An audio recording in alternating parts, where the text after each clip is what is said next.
میرے نبی پاک صلی اللہ تعالی علیہ وسلم جب رجب کا پچھلا مہینہ جو گزر گیا نا، یہ جب آتا تھا تو آپ کہتے تھے اللہم بارک لنا فی رجب و شعبان، یا اللہ ہمارے رجب اور شعبان میں برکت دے، وبلغنا رمضان، اور یا اللہ آگے رمضان آ رہا ہے، یا اللہ ہمیں اس تک پہنچا دے۔ اور آپ شعبان میں سب سے زیادہ روزے رکھتے تھے، کبھی کبھی پورا پورا مہینہ شعبان کے روزے آپ رکھتے تھے۔ اور 15 شعبان جو بہت مبارک رات ہے، اس میں آپ نے فرمایا اس کا قیام، رات کی تہجد اور دن کا روزہ، یہ اللہ تعالیٰ کی بارگاہ میں بہت محبوب ہے۔ تو بھائیو، رمضان المبارک قریب ہے، 15 شعبان بھی قریب ہے، روزہ رکھو اور رات کو اللہ سے مانگو تو دعائیں قبول ہیں۔ اور اس رات میں بھی اللہ تعالیٰ فرماتا ہے، میرے نبی نے فرمایا کہ میں سب کی بخشش کرتا ہوں جو اٹھے ہوتے ہیں، رو رہے ہوتے ہیں، 5 آدمیوں کے سوا، 5 انگلیاں۔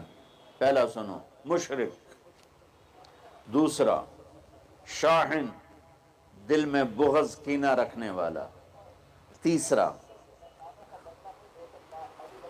المسبل، متکبر، تکبر کرنے والا، چوتھا عاق لوالدیہ، والدین کو برباد کرنے والا۔ ایک ہوتا ہے کبھی کبھی اونچا بول ہو جائے، غصہ کا، اس کو نافرمان نہیں کہتے، عاق۔ عاق ہوتا ہے پھاڑ دینا، ایسا پھاڑنا کہ جڑ نہ سکے، جو والدین کے جگر چیر دے اور ان کے کلیجے جلا دے، اس کی اس رات بخشش نہیں ہوتی۔ وَمُدْمِنُ خَمْرٍ، اور روز شراب پینے والا، روز شراب پینے والا، عادی نشے والا، ایک اس کی بخشش نہیں ہوتی۔ بخشش نہ ہونے کا کیا مطلب ہے؟ کہ یہ شرک سے توبہ نہیں کرتا، معافی نہیں ہے، یہ کینہ اپنے دل سے نہیں نکالتا، معافی نہیں ہے، یہ تکبر نہیں چھوڑتا، معافی نہیں ہے، یہ والدین کی نافرمانی نہیں چھوڑتا، معافی نہیں ہے، یہ شراب نہیں چھوڑتا، معافی نہیں ہے۔ اگر یہ چھوڑ دے، سب معاف۔ ادھر یہ توبہ کرتا ہے، ادھر اللہ سارے گناہوں کو دھو کے پاک کر دیتا۔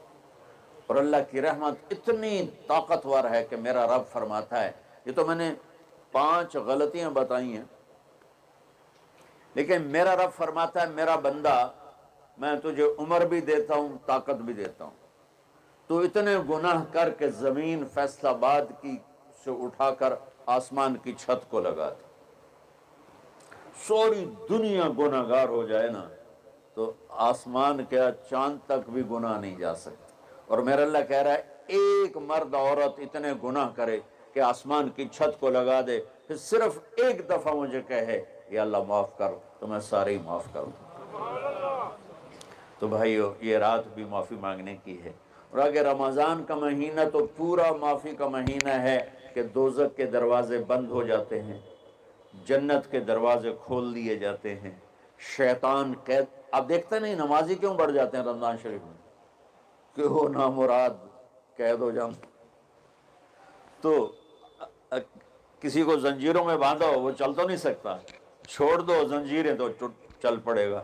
تو اللہ تعالی ہم سب کی حفاظت فرمائے، کوئی دعویٰ نہ کرے، لیکن جو تھوڑا سا غفلت میں ہوتا ہے تو ایمان کمزور ہوتا ہے، انہوں تو شیطان بن کے جاؤں نہیں دیتے، جمعے جاواں گے، جمعے کئی جمعہ بھی نہیں پڑھتے، عید تے جاواں گے، کوئی عید بھی نہیں پڑھتا۔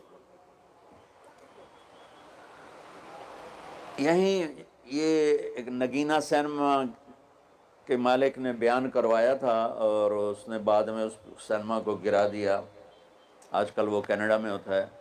تو وہ سینمے کا جو تھا نا مینیجر، وہ میرے پاس آیا، کہا مولانا آج میں پہلی نماز پڑھی ہے۔ وہاں ہم نے مغرب کی نماز پڑھی، اس کے بعد بیان ہوا، بیان کے بعد وہ اتنا ہنگامہ ہوا کہ رش بہت تھا، تو وہاں نماز پڑھی نہیں جا سکے۔ ہم نے کہنے لگا، میں چل رہا تھا میرے ساتھ ساتھ، مولانا آج میں پہلی نماز پڑھی۔ میں نے کہا کیا مطلب؟ کہا جی یہی کہ آج زندگی دی پہلی نماز پڑھی، ہوگا راؤنڈ اباؤٹ 40-45 سال کا۔ میں کہا پہلی نماز؟ ہاں جی پہلی نماز۔ جمعہ پڑھے؟ نہیں کدی نہیں۔ عید؟ نہیں کدی نہیں، آج پہلی نماز تواڈے پیچھے پڑھی ہے۔ شیطان جب قید ہوتا ہے تو زنجیریں کھل جاتی ہیں تو نمازی بڑھنا شروع ہو جاتا ہے۔ اس کے بعد جو گھٹتے ہیں نا تو شیطان کی وجہ سے نہیں، اب نہیں، کدی نہیں، عید نہیں، کدی نہیں، آج پہلی نماز توڑے پیچھے پڑی ہے۔ شیطان جب قید ہوتا ہے تو زنجیریں کھل جاتی ہیں تو نمازی